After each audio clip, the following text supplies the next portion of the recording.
Welcome back. Johnny B, Dynasty Front Office, Fantasy Football, making moves for you commissioners out there. What's wrong with all of us playing fantasy football, right? The two best winning percentage teams get the first round bye. The 3 plays 6, 4 plays 5, yada, yada, yada. Most points is the tiebreaker. Boring. What happened to the number 3 seed? Where's his motivation? I get it if you're 1 and 2. That's kind of fun. You get a first round bye, but have we lost sight at the fun that we're missing out in fantasy football, especially when it comes to the number 3 seed? Aren't you tired of the shenanigans that people play on this side of the bracket or this side of the bracket? Okay, well, if you like that sort of thing, then disregard this video, but I'm giving you an option here where why not reward the number 3 seed and give him an option so he can pick and choose who he wants to play in the fantasy football playoffs. It's kind of a reverse analogy of what the game of Wolf is in golf. Okay, and if you don't know how Wolf works, real quick, you flip a tee, the tee tells you who the Wolf is, and the Wolf hits last. Let's say Mr. Red Guy here, the golfer, is the last to hit. He's the Wolf. He gets to view this guy's shot. Okay, let's see what he does. Off the tee, boom, duck hook left into the crap. He doesn't have to choose him, right? He goes to the next golfer and the next golfer. Now, if he doesn't like anybody he sees tee off, and all the balls are terrible as potential partners, well, then he calls Wolf, and he says, I'll take all 3 of you on, and the stakes are higher because now it's $2 per man, right, that he could win. So he could win $6, right?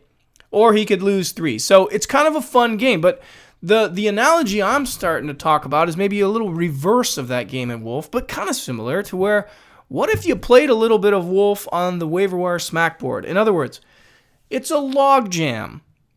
The Tuesday after week 13, okay? You don't really know what's going to happen because the seedings and the standings are not set. Yeah, the number 1 and number 2 might be set. But again, we're talking about motivation to your league. All right, so let's back up from week 13. What about after week 12, that Tuesday, you have everybody that's in contention that still doesn't know where they're going to land, declare who they want to play. And then as the results come in and you know, this person plays that person, then you see if it comes to fruition on the smack board. And if somebody said, I wanted to play the number 4, well, that's who you're playing, man. You didn't know what was going to happen. Well, you say, Johnny B, that's ridiculous. I would never, ever in my life do something like that. We're playing business here, right? We're playing some high stakes or small stakes or bragging rights or whatever. I don't want to chance it to me. That's a stupid idea. Okay, well then do the selection after the results and let week 13 happen. But just remember, you're going to have a situation where some owner could be at risk with a major injury, like a Melvin Gordon or David Johnson, or something happens, right? To where now you're giving the number 3 seed a huge advantage because now he's going to pinpoint who he wants based on those circumstances. Now, I kind of like that one too. I don't really care. Either way, I'm letting you guys tell me what's cool. But either way, you know, in the spirit of business or fantasy football, probably the selection after the results is the most fun because then it really motivates the 3 seed.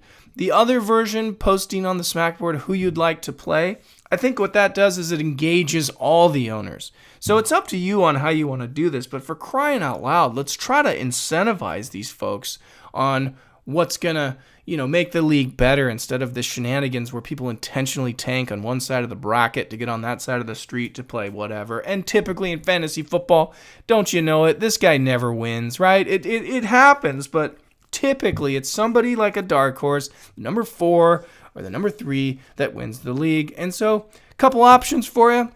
We're going to throw some more videos out your way, maybe talk about some things that come up in your league. Give me some ideas. I'll put it out there on the board. But thanks for listening, guys. I'll be close on another show here, and we're getting ready for some of these big GM front office dynasty leagues. I'm preparing for you guys. I can't wait for you guys to check them out and then join one. So that'll come in January. Be good. Talk to you soon. Enjoy the Cowboy game this Thursday. I'll talk to you later.